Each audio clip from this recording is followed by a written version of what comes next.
Assalamu alaikum wa rahmatullahi wa barakatuh. J'espère que tout le monde va bien.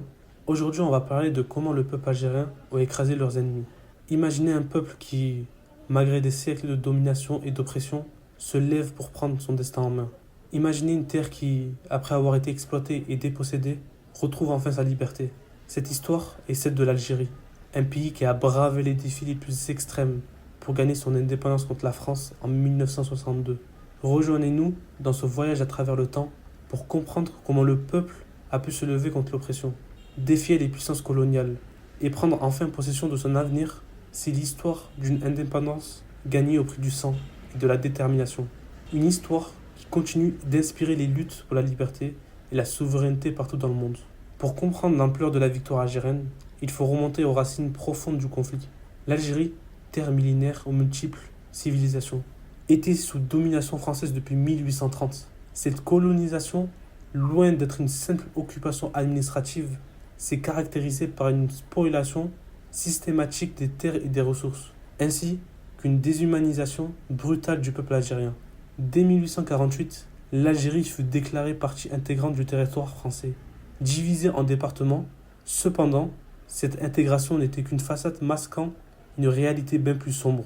Les Algériens, considérés comme des indigènes, étaient soumis au code de l'indigénat, un ensemble de lois discriminatoires qui les privait de leurs droits fondamentaux. Ils n'étaient pas citoyens dans leur propre pays, mais des sujets de seconde zone, exploités et opprimés. Les tensions atteignirent leur paroxysme le 8 mai 1945. Alors que le monde célébrait la fin de la Seconde Guerre mondiale, les Algériens, qui avaient battu pour la France, réclamaient leur liberté. La réponse fut sanglante. Les manifestations pacifiques à Sétif, Guelma et Kherata furent réprimées dans un bain de sang. Des milliers d'Algériens furent massacrés, un acte de barbarie qui allait cristalliser la volonté d'indépendance. Cette répression brutale, loin d'étouffer les aspirations du peuple algérien, a au contraire attisé les flammes de la révolution. Des figures emblématiques comme Messali Hadj, Farhat Abbas et plus tard Ahmed Ben Bella commencèrent à structurer le mouvement indépendantiste. Le Front de Libération Nationale, le FLN, émergea de cette effervescence politique, devenant le fer de lance de la lutte pour l'indépendance. Le 1er novembre 1954, le FLN lança une série d'attaques coordonnées à travers le pays, marquant le début officiel de la guerre d'indépendance. Cette date, connue sous le nom de Toussaint Rouge, allait changer à jamais le destin de l'Algérie et de la France. La réaction française fut immédiate et disproportionnée. Le gouvernement français, refusant de reconnaître la légitimité des revendications algériennes, qualifia le conflit de simple opération de maintien de l'ordre. Cette négation de la réalité allait coûter très cher, tant en vie humaine qu'en termes politiques et moraux. Ainsi, le contexte historique de la guerre d'Algérie est celui d'un peuple poussé à bout, qui a choisi de se lever contre l'injustice et l'oppression. C'est l'histoire d'une nation qui, malgré des décennies de domination coloniale, a su préserver son identité et sa volonté d'autodétermination. La lutte qui allait suivre serait longue et douloureuse, mais elle allait aussi démontrer au monde entier la force indomptable d'un peuple uni dans sa quête de liberté. La guerre d'indépendance algérienne, qui débuta officiellement le 1er novembre 1954, fut l'un des conflits les plus sanglants et les plus déterminants du XXe siècle. Cette lutte acharnée, qui dura près de 8 ans, opposa le peuple algérien, représenté par le Front de Libération Nationale, le FLN, et son bras armé, l'Armée de Libération Nationale, l'ALN, à la puissance coloniale française. Dès le début, le FLN adopta une stratégie de guérilla, frappant des cibles militaires et administratives françaises à travers le pays. Les combattants algériens, mal équipés mais déterminés, utilisaient leur connaissance du terrain et le soutien de la population pour mener des attaques surprises et se fondre rapidement dans la nature. Cette tactique, bien coûteuse en vie humaine, s'avéra efficace pour déstabiliser l'administration coloniale et gagner le soutien international. La réponse française fut brutale et disproportionnée. Sous prétexte de pacification, l'armée française mit en place une politique de terre brûlée, détruisant des villages entiers et déplaçant des populations. Les méthodes contre insurrection incluaient la torture systématique, les exécutions sommaires et la création de camps de regroupement, où des milliers d'Algériens furent internés dans des conditions inhumaines. Un exemple frappant de cette brutalité fut la bataille d'Alger en 1957. Pendant plusieurs mois, les parachutistes français, sous le commandement du général Massou, menèrent une campagne de terreur dans la capitale algérienne. Les arrestations arbitraires, les tortures et aussi les disparitions forcées devinrent monnaie courante. Malgré la victoire militaire française, cette bataille marqua un tournant moral, exposant au monde entier la nature répressive du colonialisme français. Parallèlement, le FLN intensifia ses efforts diplomatiques. Des leaders comme Farha Abbas et Ahmed Ben Bella parcouraient le monde qui plaidait la cause algérienne. Le soutien international grandissant, notamment de la part des pays du bloc de l'Est et des nations nouvellement indépendantes d'Afrique et d'Asie, commença à isoler la France sur la scène internationale. Malgré ces obstacles, les négociations entre le gouvernement français et le FLN progressèrent. Le 18 mars 1962, les accords d'Évian furent signés, mettant fin à près de 8 années de guerre. Le cessez-le-feu entra en vigueur.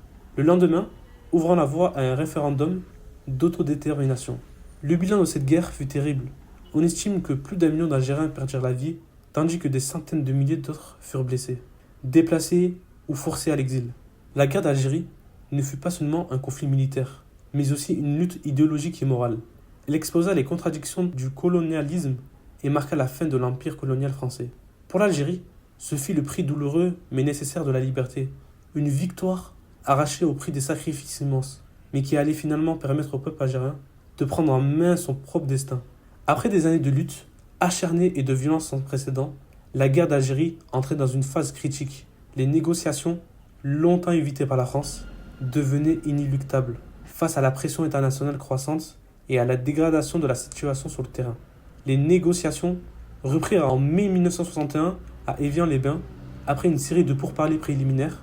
Malgré les tentatives de sabotage par l'organisation armée secrète, l'OAS, les discussions aboutirent finalement à la signature des accords d'Évian le 18 mars 1962. Ces accords, fruits de nombreux mois de négociations secrètes, scellaient la guerre de la fin d'Algérie.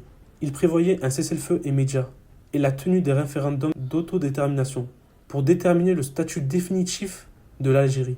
Le cessez-le-feu entra en vigueur le 19 mars 1962 à midi, mettant fin aux hostilités sur tous les territoires algériens. Malgré ce développement positif, la violence ne disparut pas immédiatement. Le référendum sur l'indépendance se tint le 1er juillet 1962. Le résultat fut sans ambiguïté. 99,72% des votants se prononcèrent en faveur de l'indépendance. La proclamation officielle de l'indépendance algérienne fut faite le même jour, marquant la fin de 132 années de colonisation française. La fin de la guerre d'Algérie fut marquée par des conséquences humaines et politiques profondes. Le conflit avait causé la mort d'au moins 1,5 million d'Algériens. Les accords d'Évian symbolisèrent une étape fondamentale dans l'histoire de l'Algérie et de la France, marquant la fin d'une époque de colonisation et l'entrée dans une ère de coexistence internationale. La guerre d'Algérie, qui a duré de 1954 à 1962, fut un conflit complexe et multifacette qui a profondément marqué l'histoire de l'Algérie et de la France. Cette guerre, menée dans le contexte de la décolonisation et de la guerre froide, a été caractérisée par une violence extrême, des défis politiques et sociaux sans précédent et des conséquences durables. Les négociations d'Évian, qui ont conduit à la signature des accords le 18 mars 1962, ont marqué une étape cruciale dans la fin des hostilités. Le cessez-le-feu du 19 mars et le référendum du 1er juillet 1962, qui ont validé l'indépendance algérienne, ont symbolisé la fin d'une époque coloniale et l'entrée dans une nouvelle ère de relations internationales. Le coût humain de la guerre est resté un sujet de débat, mais il est estimé à plus de 1,5 million d'Algériens. La guerre d'Algérie nous rappelle que la lutte pour la liberté et la souveraineté est souvent longue et sanglante. En conclusion, la guerre d'Algérie est une histoire de résistance et de détermination, qui continue d'inspirer les luttes pour la liberté et la souveraineté partout dans le monde. Elle nous invite à réfléchir sur les conséquences des impérialismes, les défis de la décolonisation et l'importance de la reconnaissance et de la réconciliation dans les constructions d'un monde plus juste et plus égalitaire. Aujourd'hui, nous honorons les martyrs. Nous honorons les martyrs de cette guerre. Et nous nous engageons à poursuivre leur lutte pour une Algérie libre, souveraine et prospère. Qu'Allah ouvre les portes du paradis à tous les martyrs algériens et dans le monde entier. Amin.